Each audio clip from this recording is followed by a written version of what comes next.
ہر طرف بتوں کی پرستش ہے، نمرود کے مجسمے بنے ہوئے ہیں اور لوگ ان کی پوجا پاٹ کرتے ہیں۔ اب ابراہیم کا امتحان ہے کہ کیا اس ماحول کے اندر وہ ان کی طرف جھکاؤ کرتا ہے، لیکن جناب ابراہیم کہتے ہیں کہ ان تماثیل کے آگے تم آسن مارے بیٹھے ہو، جو اپنا دفاع بھی نہیں کر سکتے اور اپنی ضرورت کی تکمیل بھی نہیں کر سکتے، تمہاری ضرورتوں کو کیسے پورا کریں گے؟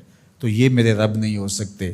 شمس و قمر کو، چاند کو، سورج کو، ستاروں کو پوجتے ہو، اچھا یہ چاند یہ ستارے رب ہے؟ تو جب ڈوب گئے تو کہا کہ جو ڈوبنے والے ہیں وہ میرے رب تو نہیں ہو سکتے، مجھے رب کی ضرورت پڑ جائے، رب ڈوبا ہوا ہو تو مجھے تو وہ چاہیے جو ہر وقت حاضر ہو، تو میں تو اس رب کی پوجا نہیں کر سکتا۔ یہ ان کے شعور کا امتحان تھا اور اس شعوری امتحان میں پورے نکلے۔ پھر اس کے بعد اگلا امتحان تھا کہ وہ اس شعور کو بیان کرنے کی طاقت بھی رکھتے ہیں کہ نہیں۔ پھر بت کدا ٹوٹتا ہے، نمرود کا دربار سجتا ہے، اور وہاں جو خطبہ حضرت ابراہیم نے دیا زمانے نے سنا، جب کلہاڑا اس بڑے بت کے کندھے پہ رکھ دیا اور باقی سارے بتوں کا تیا پانچا کر کے رکھ دیا، جب وہ میلے سے واپس آئے تو ابراہیم بڑی بے نیازی سے بولتے ان کے بڑے نے کیا ہوگا، دیکھو اسلحہ تو اسی کے کندھے پر ہے۔ تو وہ کہنے لگے ابراہیم تو جانتا ہے یہ بولتے نہیں ہیں، اور حضرت ابراہیم یہی تو لانا چاہتے تھے۔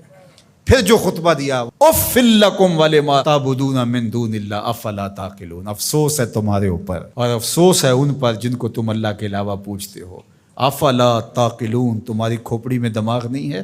اور پھر اللہ کی توحید کا بیان فرمایا۔ پھر اس کے بعد جان کا امتحان آیا، تو پھر جلتے ہوئے شعلوں کے اندر جس طرح ہنس کے داخل ہوا پیغمبر، یہ الگ اور نرالی شان تھی۔ نمرود نے سوچا تھا جل کے راکھ ہو گیا ہوگا چخا میں، لیکن 40 دن کے بعد جب آگ بجھتی ہے تو حضرت ابراہیم انگاروں سے چلتے ہوئے یوں باہر آتے ہیں جس طرح پھولوں پر کوئی نازنین چل کے آ رہا۔ پھر 87 سال عمر ہے، اللہ تعالیٰ پھر حضرت ہاجرہ کے بطن سے حضرت اسماعیل کی صورت میں اولاد عطا کرتا ہے۔ اب اتنی بڑھاپے کی عمر میں اولاد نصیب ہو تو انسان کا جی چاہتا ہے سارے کام کاج چھوڑ کے گھر بیٹھ جاؤں اور میں اپنی اولاد کے چہرے کی بلائیں لوں، لیکن حکم ہوتا ہے اپنی زوجہ کو بھی اور اپنے نو مولود بیٹے کو بھی ایسی وادی میں چھوڑ آؤ جہاں کوئی سبزہ بھی نہیں ہوگا۔ اللہ اکبر۔ پھر اسماعیل علیہ السلام کی ایڑیوں کے رگڑنے سے زمزم جاری ہوتا ہے۔ اب ذرا دیکھیے، ایک ایسا امتحان آتا ہے اگر کو ہمالیہ پہ بھی ڈال دیا جاتا اس کا پتا بھی پانی ہو جاتا۔ فلما بلغ معہ السعی، جب وہ ان کے ساتھ چلنے پھرنے کے قابل ہوا۔ ابراہیم علیہ السلام خواب دیکھتے ہیں، اور خواب کیا دیکھتے ہیں کہ میں بیٹے کو ذبح کر رہا ہوں۔ فلما اسلما، جب دونوں راضی ہو گئے، باپ ذبح کرنے پہ اور بیٹا ذبح ہونے پہ۔ اب باپ کی آنکھوں پہ پٹی بندھی ہے، ہاتھ میں چھری ہے، 100 سال کا بوڑھا باپ، جبل صبیر کا دامن منا کی وادی، کارکنان قضاء و قدر دم بخود ہیں، شمس و قمر، یہ منظر آج سے قبل انہوں نے نہیں دیکھا تھا، اور سورج بادلوں کی اوٹ میں منہ چھپانے کی کوشش کر رہا ہے کہ یہ منظر مجھ سے نہیں دیکھا جائے گا۔ حوروں کی چیخیں نکل رہی ہے، کائنات تھرا رہی ہے، مالک قیامت آنے والی۔ اور مالک بھی فرشتوں سے کہہ رہا تھا کہ تم کہتے تھے نا کہ سجدے ہم کریں گے، تسبیحات ہم کریں گے، انسان تو دینگا مشتیاں کرے گا، ذرا میرے بندے کی اس ادا کو بھی دیکھو، میرے حکم کی تعمیل پر میرے بندے کی اس انوکھی ادا کو بھی دیکھو۔ چھری کی نوک حلق کے اوپر رکھ کے پورا وزن ڈال دیا، گلا کٹ گیا، خون بہنے لگا۔ ابراہیم علیہ السلام ایک عجیب کیفیت میں، کیا کیفیت ہو سکتی ہے، میرے پاس تو لفظ نہیں ہیں۔ اللہ اکبر۔ جلدی سے جو ہے وہ آنکھوں سے پٹی کھولتے ہیں تو دیکھتے ہیں کہ منظر بدلا ہوا ہے۔ بیٹا سمجھ کے جس کو ذبح کیا وہ تو دمبا تھا، اور اسماعیل علیہ السلام پاس کھڑے مسکرا رہے ہیں، اور پاس حضرت جبریل امین بھی کھڑے ہیں۔ یہ اس بات کا عملی ثبوت ہے یہ وہ دمبا لے کے آئے۔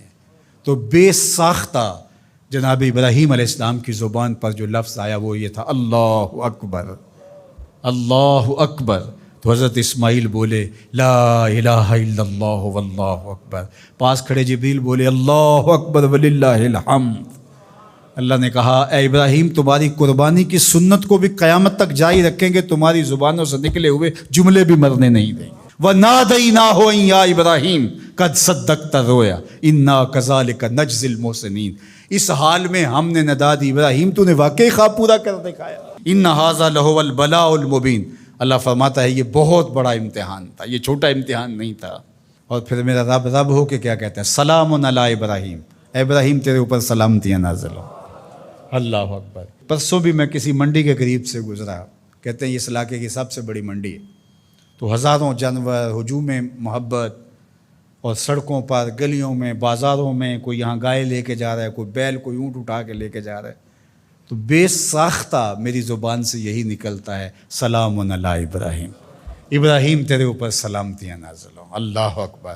اور اس قربان گاہ پر، جس قربان گاہ پر حضرت اسماعیل کو لے کر کے چلے تھے، منا کی وادی میں جبل سبیر کے پاس، وہاں 25 لاکھ حجاج جانور ذبح کریں گے، تو منا کی وادی اس گونج سے منور ہوگی، آواز آ رہی ہوگی سلام علی ابراہیم، ابراہیم تیرے اوپر سلامتی۔